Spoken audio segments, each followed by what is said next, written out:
Hey, I'm Marty. And I'm Lori. And today's key verse is Mark 8:34. And he, Jesus, summoned the multitude with his disciples and said to them, if anyone wishes to come after me, let him deny himself and take up his cross and follow me. So we're discussing key verses from Matthew, Mark, Luke, and John. We're doing them in that order so we can highlight the harmony and unique perspective of their accounts in presenting the life and teachings of Jesus. Okay. And in our last podcast, you did remind us that Matthew highlights Jesus as the descendant of Abraham and David and the rightful heir to the throne, and that he completes all of the messianic covenants. You're right. Matthew was especially equipped to write from that perspective, just as Mark is equipped to highlight Jesus as the servant of Jehovah. The one, though equal with God, set aside the privileges of that and took on servanthood. Mark continues to show us that Jesus lived a selfless, obedient life and that he died in the same manner. Everything in this gospel contributes to that theme, the servanthood of Jesus. Okay. And it's interesting to me that Mark opens his gospel with the baptism of Jesus rather than genealogy. And Mark provides no information about Jesus' earlier life. The genealogy and the early life of a servant is really of no great concern. So you'll notice too that Mark has a servant's heart. He writes more about Jesus' acts of service and his miracles than do Matthew, Luke, and John. And in chapter 10, Mark reminds us that Jesus came to serve rather than to be served. He's continually highlighting Jesus' humility. You know, I also noticed that Mark uses the word immediately a lot, and it seems sometimes even out of context, like he just places it in the middle of a sentence. So I guess it fits Mark's understanding that a servant wastes no time and he gets right to his assigned task. Which makes me want to go immediately to our key verse. Okay, then let's turn directly to Mark 8. Okay.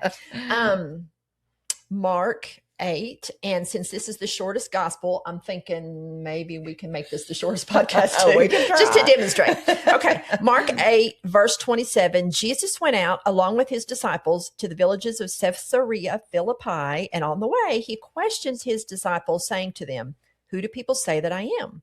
They told him, saying, John the Baptist, and others say Elijah, but others, one of the prophets. And he continued by questioning them, but who do you say that I am? Peter answered and said to him, you are the Christ. And he warned them to tell no one about him. And then he began to teach them that the Son of Man must suffer many things and be rejected by the elders and the chief priest and the scribes and be killed, and after 3 days rise again. You know, Jesus has just given his disciple a heads up of what's to come. And how does Peter respond to that? The way Peter always does, without thinking. Yes. Verse 32. And he was stating the matter plainly, and Peter took him aside and began to rebuke him. So imagine that. Peter rebuking Jesus. Sadly, though, I can sometimes identify with Peter's impulsiveness because I don't always stop to think before I speak or act or react to something. But what Jesus had told them, of course, was contrary to what Peter envisioned of the Anointed One. So what follows is a lesson for all of us, one we continually bump into. Verse 33 says, but turning around and seeing his disciples, he rebuked Peter and said, get behind me, Satan, for you are not setting your mind on God's interest, but on man's. Peter, notice your mindset.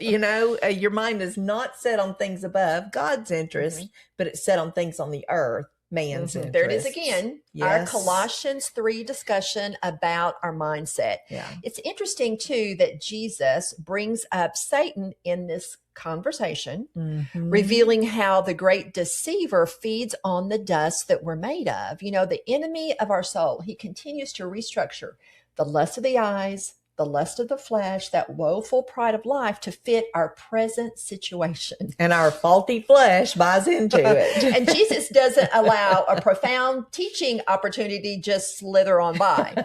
So he gathered those who were around him and he told them what was involved in being a Christ follower. So here we go in verses 34 through 36, still in Mark chapter 8.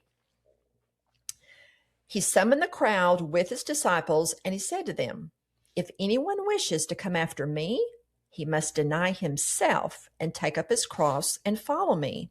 For whoever wishes to save his life will lose it, and whoever loses his life for my sake and the gospel's will save it. For what does it profit a man to gain the whole world and forfeit his soul?" You know, it occurs to me as you read that Jesus never asks us to do anything that he hasn't first done. Mm-hmm. Even allowing someone to help with a cross. Ooh, I never thought about that. If you think about it, the burden of the cross on his lacerated and beaten body caused the Son of Man to collapse under the weight of that. Mm. He could no longer carry the crossbeam in his own strength.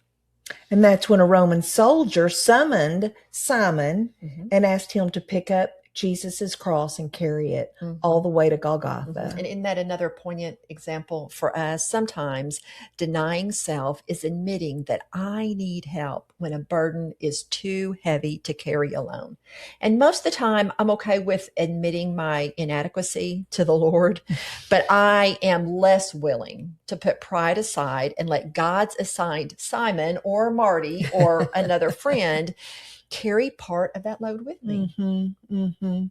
So there's more about this cross carrying in this passage than I realized. And I agree. So while Satan was striking at Jesus' heel, Jesus was striking at the head of pride, not only Satan's, but ours too. Once again, verse 35, whoever wishes to save his life will lose it. But whoever loses his life for my sake and the gospel's will save it. Because what does it profit a man to gain the whole world and forfeit his soul? Mark 8:34, he summoned the multitude with his disciples and said to them, "If anyone is willing to come after me, let him pick up his cross, deny himself, and follow me." Did I get that mixed up? I think we might need to say it again. Go Okay. ahead and repeat the verse. Okay, yeah, I can do it better by myself. Yeah. And he summoned the multitude with his disciples and said to them, "If anyone wishes to come after me, let him deny himself and take up his cross and follow me." That's funny.